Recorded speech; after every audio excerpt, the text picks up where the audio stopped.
வணக்கம். இது "இங்க என்ன சொல்லுது" பாட்காஸ்ட். நான் ஸ்வர்ணா. இன்னைக்கு நான் உங்க கூட ஷேர் பண்ணிக்க போற விஷயம் என்னன்னா, நம்ம "இங்க என்ன சொல்லுது" பாட்காஸ்ட்ல ஏற்கனவே இளையராஜாவோட பாடல்கள் பத்தி, அப்புறம் யுவன் சங்கர் ராஜா பாடல்கள் பத்திலாம் நான் உங்க கூட பேசியிருந்தேன். அ அந்த வரிசையில சரி எனக்கு பிடிச்ச ஏஆர் ரஹ்மான் சாங்ஸ் பத்தி பேசலாம் அப்படின்னு நினைக்கிறப்போ, ஏஆர் ரஹ்மான் பத்தி பேசுறதுக்கே எனக்கு சில விஷயங்கள்லாம் இருந்தது. அதெல்லாம் தான் நான் இன்னைக்கு உங்க கூட ஷேர் பண்ணிக்க போறேன். ஸோ ஏஆர் ரஹ்மான் வந்து ஒரு ஆஸ்கார் அவார்டு வாங்கினவரு. அது நம்ம எல்லாருக்குமே தெரியும். 2 ஆஸ்கார் வாங்கினாரு. அ அங்க வந்து தமிழ்ல பேசினாரு. இதெல்லாம் வந்து நம்ம எப்பயுமே ரொம்ப பெருமைப்படுற ஒரு விஷயம். அப்போ வந்து யூடியூப் இந்த மாரிலாம் எதுவும் இல்லைல்ல. நான்லாம் வந்து டிவில தான் பார்த்தேன். லைக் நம்ம எல்லாருமே அத டிவில தான் பார்த்துருப்போம்னு நெனைக்கிறேன். நியூஸ் சேனல்ஸ்லலாம் அத திரும்ப திரும்ப போட்டுட்டே இருந்தாங்க. அதுவும் அவரு அ வாங்கிட்டு "எல்லா புகழும் இறைவனுக்கேன்னு" சொல்றது அத மட்டுமே திரும்ப திரும்ப போட்டுட்டே இருந்தாங்க. அவர் அங்க போய் தமிழ் பேசிட்டாரு அப்படின்றது ஒரு பயங்கர எக்ஸைட்டடா நம்ம எல்லாருக்குமே அவர் ஆஸ்கார் அவார்டு வாங்கினாருன்றத விட, அங்க போய் அவர் தமிழ்ல பேசினாருல்ல அப்படின்றது வந்து ரொம்பவே அ ஒரு தமிழர்களா நமக்கு ஒரு பயங்கர ஒரு பெருமையா நம்ம எல்லாருமே ஃபீல் பண்ண ஒரு விஷயம். ஸோ அந்த ஆஸ்கார் அவார்ட பத்தி அவரு ரீசென்ட்டா ஒரு இன்டர்வியூல சொல்லியிருந்தாரு. என்னன்னா, அவர் வந்து அந்த ஆஸ்கார் அவார்ட வந்து அவங்க அம்மாட்ட குடுத்துருந்துருக்காரு. அவங்க வந்து அது கோல்டு அப்படின்னு ஃபுல்லாவே தங்கம் அப்படின்னு நெனச்சு தான் வச்சிருந்துருக்காங்க. இவர் வந்து சரி ஓகே அவங்க நெனச்சிட்டு இருக்காங்க அப்படின்னு நெனைக்கட்டுமே அப்படின்னு சொல்லிட்டு விட்டுட்டாரு. அவங்க வந்து அது கோல்டுன்னு நெனச்சு அத ஃபுல்லா கவர் பண்ணி, அ ஒரு துணியிலலாம் சுத்தி எங்கேயோ பத்திரமா இருக்கணும் அப்படின்னு எங்கேயோ உள்ள வச்சிருந்துருக்காங்க. அண்ட் ரீசென்ட்டா அவங்க அம்மா இறந்துட்டாங்க. அ இறந்தோனே இவருக்கு அத எங்க வச்சாங்க என்னன்றதெல்லாம் இவருக்கு தெரியல. யாருக்குமே தெரியல. அவங்க அம்மா அத எங்கேயோ வச்சிருந்துருக்காங்க. ஸோ அத பத்தி இவங்க பெருசா அதாவது ஆஸ்கார் அவார்டு இவர் வாங்கி ரொம்ப வருஷம் ஆச்சு. அண்ட் இப்போ வர அது எங்க இருந்திருக்கு என்னன்னே அவருக்கு தெரியவே இல்ல.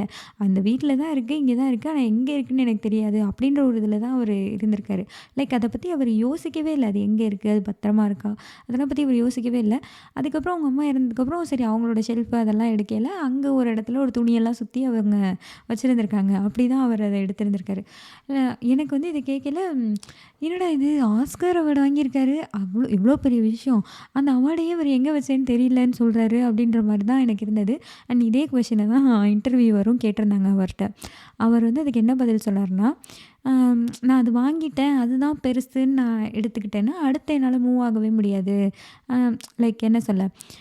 அவரு சொன்ன கரெக்ட்டா அவரு சொன்ன வார்த்தை என்னன்னா, "நம்ம எப்பவுமே ஸ்டாக்னன்ட் வாட்டரா இருக்கக்கூடாது. எப்பயுமே ஃப்ளோயிங் வாட்டரா தான் இருக்கணும்." அப்படின்னு சொன்னாரு. அம் எனக்கு வந்து இது ரொம்ப என்ன சொல்ல? ஓ! இவரு இப்படிலாம் யோசிக்கிறனால தான் இந்த அளவுக்கு வந்திருக்காரோ! அப்படின்னு எனக்கு தோன்ற ஒரு விஷயமா தான் அது இருந்தது. நம்ம வந்து இப்போ நான்லாம் சின்னதா ஏதாவது ஒண்ணு அச்சீவ் பண்ணலையே நம்ம அதிலேயே ரொம்ப சந்தோஷப்படுவோம். நம்ம இது பண்ணிட்டோம், அத பண்ணிட்டோம் அப்படி சொல்லிட்டு நம்ம அங்க அத ரொம்ப கொண்டாடிட்டே இருந்தோம் அப்படின்னா, நம்ம அத கொண்டாடிட்டே அந்த நிலையிலேயே இருந்துருவோம். அத தாண்டி நம்ம போயிருக்கவே மாட்டோம். ஸோ அவரு அத அத வந்து அவர் ரொம்பவே மைண்ட்ல கரெக்ட்டா வச்சிருந்திருக்காரு. நான் அங்கேயே தேங்கின தண்ணியா போய் நின்றுவேன். அதையே நான் கொண்டாடிட்டு இருந்தேன்னா, எப்பயுமே நான் வந்து ஒரு தேங்கின தண்ணியா இல்லாம, ஒரு ஓடுற நீரோடை தண்ணியா தான் நான் இருக்கணும்னு நெனைக்கிறேன் அப்படின்னு சொல்லியிருந்தாரு. ரொம்ப கரெக்ட்டான விஷயம் தான். இவர் வந்து இதே வந்து இவர் வந்து லைக் என்ன சொல்ல, கோலிவுட்லேருந்து இவர் தான் பாலிவுட்க்கு போய் பெரிய சக்சஸ் ஆன ஒரு மியூசிக் டைரக்டர் இவரு. அதையோ அல்லது வந்து நேஷ்னல் அவார்டு வாங்கினதையோ இதெல்லாம் வந்து நான் நேஷ்னல் அவார்டே வாங்கிட்டேன். அந்த மாரி ஒவ்வொரு விஷயத்தையும் அவரு அத மண்டைக்குள்ள ஏத்தியிருந்தாரு. ஒரு பெரிய விஷயமா எடுத்துட்டு அங்கேயே இருந்திருந்தாருன்னா, லைக் அங்கேயே நின்றுப்பாரு. அத தாண்டி அ ஆஸ்கார் அவார்டு, கோல்டன் குளோப் அப்படியே அப்படியே போயிட்டேலாம் இருக்க மாட்டாரு. இருந்திருக்க மாட்டாருன்னு தான் நெனைக்கிறேன். ஸோ இத வந்து அவர் மைண்ட்ல பெருசா எடுத்துக்காம இருந்து அவர் வேலைய அவர் பார்த்துட்டு இருந்தனால தான் அ அடுத்தடுத்த லெவல அவரு ரீச் பண்றாருன்னு நெனைக்கிறேன். அண்டு எனக்கு வந்து எப்பயுமே ஏஆர் ரஹ்மான் சாங் கேட்குறப்ப என்ன தோணும் அப்புட்னா, நமக்கு எல்லாருக்குமே தெரியும். அவரோட பாட்டு வந்து கேட்டோனே பிடிக்காது. அடுத்தடுத்து கேட்க கேட்க பிடிக்கும். அப்படின்றதெல்லாம் நம்ம எல்லாருக்குமே தெரியும். அம் எனக்கு வந்து எப்பயுமே ஏஆர் ரஹ்மானோட இந்த ஆரம்ப கால பாடல்கள் மேல ஒரு தனி ஈர்ப்பு இருக்கும். இப்ப கூட எனக்கு புது வெள்ளை மலை வந்து பயங்கர ஃப்ரெஷ்ஷா தெரியும். ரொம்ப என்ன சொல்ல, அது கேட்டோன்னா, என்னம்மா இருக்கு?" அப்படின்ற மாரி தோணும். இப்ப எனக்கு எப்படி தோணும்னா, நெறைய நேரங்கள்ல ஏஆர் ரஹ்மானோட ஆரம்ப கால பாடல்கள் தான் ரொம்ப நல்லா இருந்தது. இப்பல்லாம் அந்த அளவு இல்ல. அந்த மாரி நான் நெனச்சிட்டே இருப்பேன். அ இது வந்து எனக்கு எப்ப ரொம்ப தோணுச்சுன்னா, இந்த "தள்ளி போகாதே" சாங் வந்தப்போ, அ அத வந்து நான் ஒரு நாள் பஸ்ல போகையில ஹெட்செட்ல கேட்டேன். நம்ம ஜென்ரலா பாட்டெல்லாம் எப்படி கேட்டுருப்போம், ஏதோ ஒரு பல்லவி, சரணம் அந்த மாரி ஒரு ஃபார்மேட்டுக்குள்ள தான் அந்த பாட்டு வந்திருக்கும். அது இல்லாம இந்த பாட்டு அது பாட்டுக்கு போகுது. அப்படியே ஆரம்பிக்குது, பாடிக்கிட்டே இருக்காங்க. ஏதோ போகுது. திரும்ப அத திரும்பவே பாட மாட்றாங்க. இது மாரி ஏதோ வித்தியாசமா இருந்தது எனக்கு இந்த பாட்டு. ஸோ எனக்கு வந்து நல்லாவே இல்ல அப்படிதான் எனக்கு தோணுச்சு. ஆனா அந்த பாட்டு நான் கேட்ட டைம்லயே ரொம்ப ஹிட்டான ஒரு சாங்கு. எனக்கு இது எப்புட்றா ஹிட் ஆகுது? இது எப்புட்றா இவ்ளோ பேர் கேட்குறானுங்க? அப்படின்ற மாரி தான் எனக்கு தோணுச்சு. பட் யோசிச்சு பார்த்தா, அ நான் வந்து ஒரு நாஸ்டால்ஜியாவா நான் வளர்ந்தப்ப கேட்ட ஒரு மியூசிக்கோட அந்த மியூசிக் ரசனையோடயே நான் நின்னுட்டேன். அ எனக்கு வந்து அதுதான் பிடிச்சிருக்கு. அதுதான் எனக்கு க்ளோஸ் டூ ஹார்ட்டா இருக்கு. அ அத தான் நான் ரசிக்கிறேன். என் ரசிப்புத்தன்மை அங்கேயே அதோடயே தான் நிக்கிதே தவிர, இந்த காலகட்டத்துக்கு ஏத்த மாரி வரவே இல்ல. ஆனா ஒரு மியூசிக் டைரக்டர் அப்படி இருக்க முடியாது. நான் அப்ப அவர் வளர்ந்தப்பயே இருந்த மியூசிக்க குடுத்துட்டே இருந்தாருன்னா, இன்னைக்கு வரையும் அவரால நின்றுக்க முடியாது. லைக் அவர் இந்த காலகட்டத்துக்கு ஏத்த மாரி என்னன்றத அவரு புதுசு புதுசா குடுத்துட்டே இருக்காரு. ஸோ, அதுவும் எப்படின்னா, ஒரு ட்ரெண்ட் இருக்கு. அந்த ட்ரெண்டுக்கு ஏத்த மாரி ரஹ்மான் குடுத்தாருன்ற மாரி நம்ம பெருசா பார்க்கவே முடியாது. அவரு தான் அந்த ட்ரெண்ட் செட்டரா இருப்பாரு.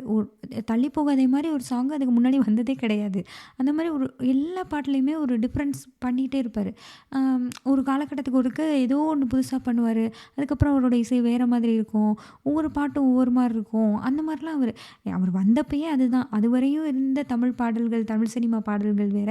92 ரோஜா வந்ததுக்கப்புறமா இருந்த அந்த என்ன சொல்ற ஒரு குவாலிட்டியா லைக் ரொம்ப கிளாரிட்டியோட ஒரு மியூசிக்க குடுத்தது. ஒவ்வொரு நோட்டுமே கிளாரிட்டியா இருக்கிற மாரி குடுக்க ஆரம்பிச்சதே அவர் தான். ஸோ அவர் வரையிலேயே ஒரு புதுமைய பண்ணிட்டு தான் வராரு. அண்ட் அதே மாரி இன்னமும் தொடர்ந்து புதுசு புதுசா ஏதோ ஒண்ணு பண்ணிட்டே இருக்காரு. இந்த காலகட்டத்துக்கு ஏத்த மாதிரி நம்மளையும் அந்த ரசனைக்கு ஏத்த மாரி கூட்டிட்டு போறதுல ஏஆர் ரஹ்மான் ஒரு முக்கியமான ஆள்ன்னு தான் சொல்லணும். ஏன்னா ஆரம்பத்துல இருந்த அவர் வந்து 92ல இண்டஸ்ட்ரிக்குள்ள வந்திருக்காரு. ரோஜா வந்து 1992ல வந்திருக்கு. இப்ப 2022 முடிஞ்சு 23 வந்துட்டோம். ஸோ 30 வருஷத்துக்கும் மேல அவர் வராருன்னா, 30 வருஷமும் அவரோட இசை ஒரே மாதிரிலாம் இருக்காது. ஒவ்வொன்னுமே ஒரு டிஃபரன்ஸ் வந்துட்டே இருக்கும். ஒரு டெக்கேடுக்கு ஒரு மாரி அவரோட பாடல்கள் இருக்கும். நீங்க 90ஸ்லேருந்து 2000ல உள்ள பாட்டு கேட்டீங்கன்னா ஒரு மாரி இருக்கும். 2000க்கு அப்புறம் ஒரு ஒரு மாரி ட்ரெண்ட் இருக்கும். 10க்கு அப்புறம் ஒரு மாரி இருக்கும். இப்போ 2020ல ஒரு மாரி இருக்கும். லைக் அந்த ஒரு டெக்கேடுக்கே அவர் ஒரு ட்ரெண்ட் செட்டரா இருப்பாரு எப்பயுமே. அண்ட் அதே மாதிரி அவரோட பாடல்கள்ல வந்து நான் புதுசு புதுசா குடுக்கணும் அப்படின்னு சொல்லிட்டு எதையோ ஒண்ண திணிச்ச மாதிரி இருக்கவே இருக்காது. அவர் வந்து அவருடைய பேஷன், அவருடைய லைஃப் எல்லாமே மியூசிக் அப்படின்றப்போ, அந்த மியூசிக்ல அத கத்துக்கிட்டே வராரு. அண்ட் 30 வருஷமா அவர் கத்துக்கிட்டே வரப்போ, அவர் ஒவ்வொரு தடவையும் புதுசா ஒண்ண கத்துக்கிட்டு வரையில, அத நமக்கு குடுக்குறாரு. புதுசா கத்துக்கிறாரு, அத புதுசா குடுக்குறாரு. அதுக்கான ஒரு ரிசர்ச்சோ ஏதோ பண்ணி, அவர் என்ன கத்துக்கிட்டாரோ அத வந்து அந்த மியூசிக் வந்து நமக்கு பிரதிபலிக்கும். லைக் ஒவ்வொன்னுக்குமே ஸ்டடி பண்ணி பண்றாருன்னு தான் நான் நினைக்கிறேன். அ எனக்கு அதுக்கு ஒரு பெஸ்ட் எக்ஸாம்பிளா தோன்றது என்னன்னா, பொன்னியின் செல்வன் பாடல்கள் வந்து ஒரு சோழ அரசன பத்தினது. லைக் அந்த பொன்னியின் செல்வன் படம்ன்றது ஒரு சோழ எம்பையர்ல என்ன நடக்குது அப்படின்றத பத்தினது. அது நடந்த காலகட்டங்கள், அதோடைய பின்னணி, அதில அவர் குடுத்த இசை ஒரு மாதிரி இருக்கும்.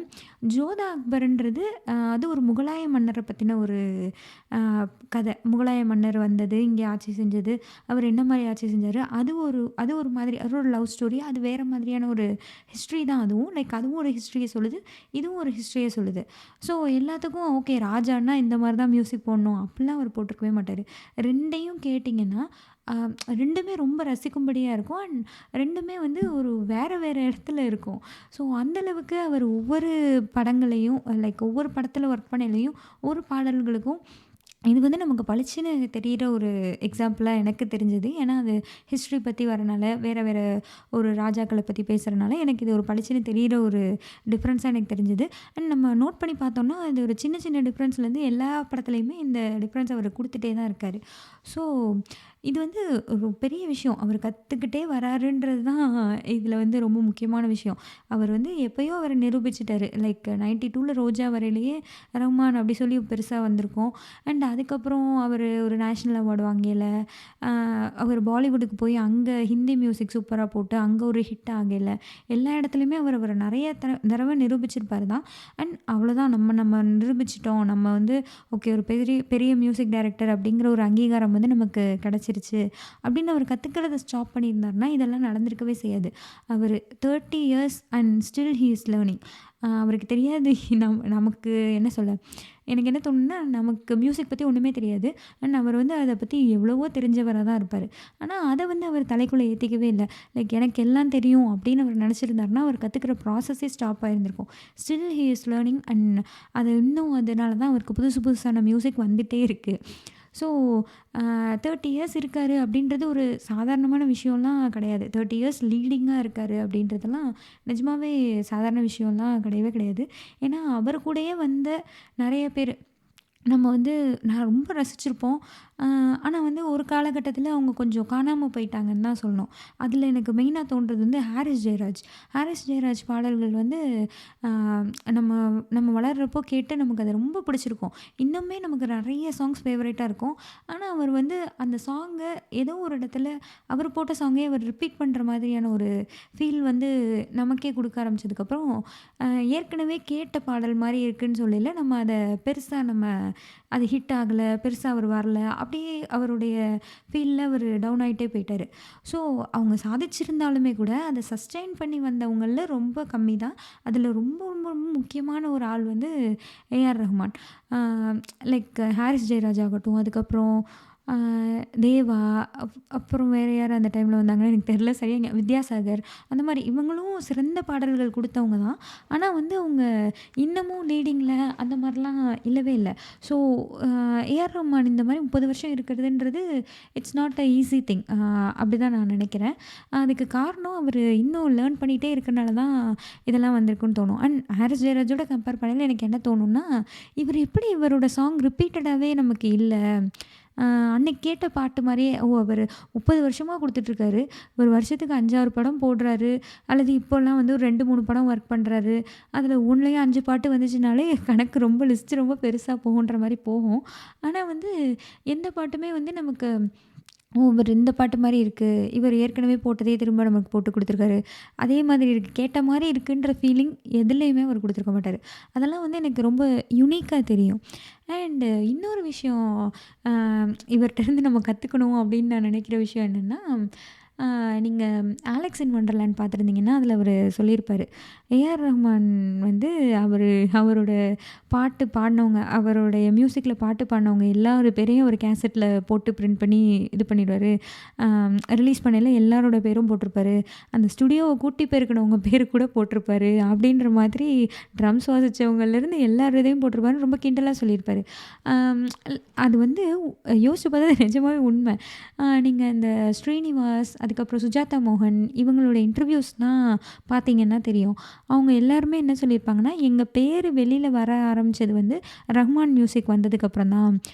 ரஹ்மானோட மியூசிக்ல நாங்க பாடுனோன்னே, அவர் எந்த பாட்டு நாங்க பாடுனோம், அதையும் சேர்த்து இந்த பாட்டு ஒரு ஆல்பம்ல 5 பாட்டு இருக்குன்னா, இந்த பாட்டு பாடுனவங்க இவங்க 2 பேரு அப்படின்னு எல்லாருடைய பேரும் அண்ட் அதில ட்ரம்ஸ் வாசிச்சவங்கலேருந்து, ஒரு ஸ்பெஷல் மியூசிக் பண்ணவங்க இருந்து எல்லாருடைய பேரையும் வந்து அவரு போட ஆரம்பிச்சிருக்காரு. ஸோ அதுவும் இப்போலாம் நமக்கு அதெல்லாம் நெட்ல லைக் கூகுள் சர்ச் பண்ணாலே நமக்கு கிடச்சிருது.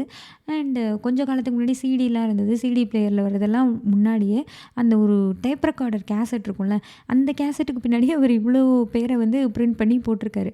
ஸோ நாங்கலாம் வெளில தெரிய ஆரம்பிச்சதே வந்து அவருடைய இசையில பாடுனதுக்கப்புறம் தான்னு அவங்க நெறைய இன்டர்வியூஸ்ல சொல்லியிருப்பாங்க. அதுக்கு முன்னாடியெல்லாம் வந்து மனோ, எஸ்பிபி, சித்ரா அந்த மாரி ஒரு குறிப்பிட்ட சிங்கர்ஸ் மட்டும் தான் மக்களுக்கு தெரிஞ்சிருக்கு. இவருடைய இசைக்கு அப்புறம் ஓகே இந்த பாட்டு நமக்கு புடிச்சிருக்கு அப்புட்னா, ஓ! இந்த பாட்டு பாடுனவங்க இவங்களா? இது யாருப்பா புதுசா ஸ்ரீனிவாஸ்ன்னு அந்த மாதிரியெல்லாம் மக்கள் பேச ஆரம்பிச்சு, மக்கள் தேட ஆரம்பிச்சு தான் இவரெல்லாம் யாருன்னே நெறைய பேருக்கு தெரிய ஆரம்பிச்சிருக்கு. இத வந்து அவங்களே சொல்லியிருப்பாங்க. அண்ட் இன்னொரு விஷயம் என்னென்னா, ரஹ்மான் எப்பயுமே வந்து புது புது டேலண்ட்ஸை வந்து இன்ட்ரடியூஸ் பண்ணிகிட்டே இருப்பார். அது வந்து பாடகர்கள் ஆகட்டும், அல்லது வேறு ஏதாவது டெக்னீஷியன்ஸ் ஆகட்டும், அப்புறம் இப்போ வந்து அந்த இளங்கோ கிருஷ்ணன் லிரிசிஸ்ட், இந்த பொன்னியின் செல்வனோட லிரிசிஸ்ட் அவர் ஆகட்டும், இந்த மாதிரி புது புது டேலண்ட்ஸை வந்து கொண்டு வந்துட்டே இருப்பார். அவருடைய பாடல்களில் இருக்க வாய்ஸ் எல்லாம் புதுசு புதுசாக புதுசு புதுசாக இருக்கும். அவர் தான் வந்து சின்மயி, அப்புறம் இன்னும் அந்த சூப்பர் சிங்கரில் பாடினவங்க சில பேர், இப்போ கூட அந்த ரச்சிதாவா அவங்க பேர் எனக்கு சரியாக தெரில, காதோடு சொல் பாடினவங்க. ஸோ அவங்க அந்த மாதிரி புதுசு புதுசாக ஒரு டேலண்ட்டை வந்து கூட்டிகிட்டு வந்துட்டே இருப்பார். அண்ட் என்ன சொல்ல, வைரமுத்து அப்படின்னு அவர் தான் எழுத்துன்னா அவர் தான் அப்படிலாம் இல்லாமல், இப்போ வந்து இளங்கோ கிருஷ்ணன் கூட்டு வந்திருக்காரு. அவர் சூப்பராக தேவரால நாட்டம்லாம் அப்படி எழுதியிருப்பார். அந்த மாதிரி ஒரு லிரிசிஸ்டையும் அவர் இன்ட்ரடியூஸ் பண்ணியிருக்காரு. அண்ட் எந்த இடத்துலையுமே வந்து நான் இவங்களை இன்ட்ரடியூஸ் பண்ணேன், இவங்களை இப்படி போய் தேடி கண்டுபிடிச்சி கூட்டு வந்தேன், அந்த மாதிரிலாம் அவர் பெருசாக சொல்லியிருக்கவே மாட்டார் எதுலேயுமே. அது ஒரு அவங்கள்ட்ட டேலண்ட் இருந்தது, நான் அதை எடுத்துக்கிட்டேன் அப்படின்னு தான் சொல்லியிருப்பாரே தவிர, நான் அவங்கள கொண்டு வந்தேன்னு எந்த இடத்துலையுமே சொல்லியிருக்கவே மாட்டார். அவரால் இன்ட்ரடியூஸ் பண்ணப்பட்டவங்க தான் அவரை பற்றி அவர் தான் எங்களை கூட்டு வந்தார், அவர் தான் எங்களை கொண்டு வந்தார், அந்த மாதிரி சொல்லுவாங்க. இது வந்து அப்போது ஸ்ரீனிவாஸ்லேருந்து இன்றைக்கி வர இளங்கோ கிருஷ்ணன் வர எல்லாருமே சொல்கிறது அதுதான். ஸோ என்ன சொல்ல, தன்னோட கூட சேர்ந்து ஒர்க் பண்ணுறவங்களுக்கான ரெக்கக்னிஷனையும் அவர் ரொம்பவே கொடுத்துருக்காரு. தன்னோட சேர்ந்து தன்னோட மியூசிக்கில் பாடுறவங்களுக்கும் ஒரு வளர்ச்சி இருக்கணும் அப்படின்றது, அவங்களுடைய திறமைக்கான அங்கீகாரத்தையும் அவர் வந்து கொடுக்கறதுக்கு தவறவே இல்லை இன்றைக்கி வரையும். அப்படின்றது வந்து it's really a great thing. நம்ம எல்லாருமே கற்றுக்க வேண்டிய ஒரு விஷயம்னு தான் நான் நினைக்கிறேன். எப்போயுமே நம்ம தன்னை பற்றி தான் நம்ம அதிகமாக நினைப்போம். இது வந்து ஹியூமன் நேச்சர். நம்ம கொஞ்சம் செல்ஃபிஷாக இருக்கிறது தப்பு அப்படி சொல்லிக்கிட்டாலும், நம்ம நிறைய இடத்துல செல்ஃபிஷாக தான் இருப்போம். லைக் அது ஒன்றும் பெரிய தப்பு கிடையாது. பட் என்ன சொல்ல, தன்னோட சேர்ந்து மற்றவங்களும் வளரணும் அப்படின்னு நினைக்கிற விஷயம் வந்து உண்மையிலேயே இட்ஸ் அ கிரேட் திங் அப்படி தான் நான் சொல்லணும். நான் ஏஆர் ரஹ்மானோட இன்னொரு இன்டர்வியூ கூட பார்த்துருக்கேன். அதில் வந்து அவர் என்ன சொல்லியிருப்பாருன்னா, லைக் எனக்கு அந்த டிவைஸ் அது என்னன்னு கரெக்டாக தெரில. ஒரு கம்ப்யூட்டரைஸ் மியூசிக் பண்ணுறதுக்காக அவர் ஒரு டிவைஸ் வாங்கியிருக்காரு. அதை கற்றுக்கணும், அதை எப்படி பண்ணணும், அந்த நோட்ஸு அதெல்லாம் கம்ப்யூட்டரில் எப்படி ரெக்கார்ட் பண்ணி அதை எல்லாமே சிஸ்டமேட்டிக்காக வர ஆரம்பித்த காலகட்டத்தில் அதை எப்படி பண்ணணும் அப்படின்னு கற்றுக்கிறதுக்காக அதை அவர் செலவு பண்ணி வாங்கியிருக்காரு. அவர்கிட்ட இருந்த லைக் அப்போ இருந்த அவருடைய ஃபினான்ஷியல் ஸ்டேட்டஸை மீறியும் அவர் அதை வாங்கி அதை கற்றுக்கிட்டு அவர் பண்ணியிருந்திருக்காரு. அது என்னென்னா, அவருக்கு அதில் இன்ட்ரெஸ்ட் இருந்தது, அதனால் அவர் பண்ணியிருக்காரு. அண்ட் அதை அவர் வாங்குறப்போ, ஓகே நம்ம இவ்வளோ காசு போடுறோம், இதுலேருந்து நமக்கு என்ன கிடைக்கும், இதெல்லாம் பற்றி அவர் யோசிக்கவே இல்லையா. அவருக்கு அது பிடிச்சிருந்திருக்கு, அது வாங்கியிருக்காரு, அதை கற்றுட்டு இருந்திருக்காரு. அதுக்கப்புறமா இளையராஜா வந்து அவர் கூட ஒர்க் பண்ணுறதுக்கு இவரை கூப்பிட்டதுக்கு காரணமே லைக் இந்த கம்ப்யூட்டரைஸ்டு மியூசிக் பண்ணுறதுக்கு அதை பற்றி தெரிஞ்ச ஒரு ஆள் வேணும்னு தான் ரஹ்மானை வந்து கீபோர்ட் பிளேயராக அவரோட ட்ரூப்பில் சேர்க்கவே செஞ்சுருக்காரு. ஸோ அவர் அதான் சொன்னார், நான் என்றைக்கோ வாங்கின ஒரு விஷயம் இன்னொரு நாள் எனக்கு யூஸ் ஆச்சு, நான் அதோட பலனை எதிர்பார்த்தெல்லாம் நான் வாங்கலை, பட் அது இன்னொரு நாள் எனக்கு வந்தது, அதோடைய லைக் என்ன சொல்ல, அதோட பலனாக எனக்கு இது கிடச்சிது அப்படின்ற மாதிரி அவர் சொல்லியிருந்தார். அண்ட் இது உண்மை தான். நம்ம லைஃப்லேயுமே நம்ம யோசிச்சு பார்த்தோன்னா, நம்ம ஏதோ ஒன்று இது செஞ்சோன்னா நமக்கு இது நடக்கும், இது செஞ்சோன்னா இது நடக்கும்னு ரொம்ப கால்குலேட்டிவாக போயிட்டே இருந்தோன்னா அது அது ஒர்க் அவுட்டே ஆகாது. அட்லீஸ்ட் எனக்கு அப்படி ஒர்க் அவுட்டே ஆனதில்லை. லைக் இப்போது ஒரு வேலைக்கே போகணும் அப்படின்னு வச்சுக்கோங்களேன், எனக்கு வேலைக்கு போகணும் அப்படின்லாம் நான் யோசித்தேன்னா, அது என்ன நடக்கும், இப்படி இன்டர்வியூ க்ராக் பண்ணணும், அப்படி இப்படி இந்த மாதிரிலாம் நம்ம போகாமல், அந்த வேலைக்கு நம்ம எப்படி நம்மளை தயார் பண்ணிக்கணும்னு ஸ்டெப் பை ஸ்டெப்பாக போக ஆரம்பித்தோன்னா, நம்ம ஒரு அடி நம்ம அதை நோக்கி எடுத்து வைக்கல, அந்த வேலையும் நம்மளை நோக்கி எடுத்து வைக்கணும்னு தான் நான் நம்புகிறேன். லைக் நம்மளை அதுக்காக ப்ரிப்பேர்டாக ஆக்கிக்கிட்டோன்னா, தானாக நடக்க வேண்டியதெல்லாம் நடந்து நம்மளை வந்து சேரும். லைக் தட்ஸ் ஹவ் நேச்சர் ஒர்க்ஸ்ன்னு நான் நினைக்கிறேன். அண்ட் எனக்கு இவரோட இன்டர்வியூவில் இதை கேட்டப்பையும் எனக்கு இந்த மாதிரி தான் தோணுச்சு. ஸோ இந்த மாதிரி நிறைய விஷயங்கள் ரஹ்மான் பற்றி பேசிகிட்டே போகலாம். அண்ட் அவர் ரொம்ப ரொம்ப ரொம்ப ரொம்ப ஹம்பிள். அது வந்து என்ன சொல்ல, அது எல்லாருக்குமே இருக்க வேண்டிய ஒரு விஷயம். நம்ம ஒரு சின்ன விஷயம் சாதிச்சிட்டாலே பெரிய ஆள்னு நினைக்கிறோம். அண்ட் அவர் நிஜமாலே ஒரு பெரிய இடத்துல இருந்தும் நான் பெரிய ஆள் அப்படின்னு எந்த விதத்துலையுமே அவர் காட்டிக்கவே இல்லை. எந்த மீடியாலேயோ எதுலேயுமோ நம்ம வந்து இவர் என்ன இவ்வளோ திமிராக பேசுகிறாரு, என்ன இப்படி நடந்துக்கிறாரு அப்படின்ற மாதிரிலாம் நம்ம பார்த்துருக்கவே மாட்டோம். ஸோ நான் பார்த்ததே கிடையாது. ஸோ அது வந்து உண்மையிலேயே நம்ம எல்லாருக்கும் இருக்க வேண்டிய ஒரு குவாலிட்டி. அண்ட் ரஹ்மான்கிட்ட நான் ரொம்ப வியந்து பார்க்குற one of the main quality வந்து அவருடைய ஹம்பிள்னஸ் தான். ஸோ இதெல்லாம் தான் இன்றைக்கி நான் உங்க கூட ஷேர் பண்ணிக்கணும்னு நினச்சேன். அண்டு ரஹ்மானோட பாடல்கள் பற்றி நம்ம நெக்ஸ்ட் எபிசோடில் ரஹ்மானோட பாடல்கள் எனக்கு பிடிச்ச பாடல்கள்லாம் பற்றி நான் உங்க கூட ஷேர் பண்ணுறேன். இந்த எபிசோட் பற்றின உங்களோட கருத்துக்களை வந்து எனக்கு இன்ஸ்டாகிராமில் டிஎம் பண்ணுங்கள். நன்றி, வணக்கம்.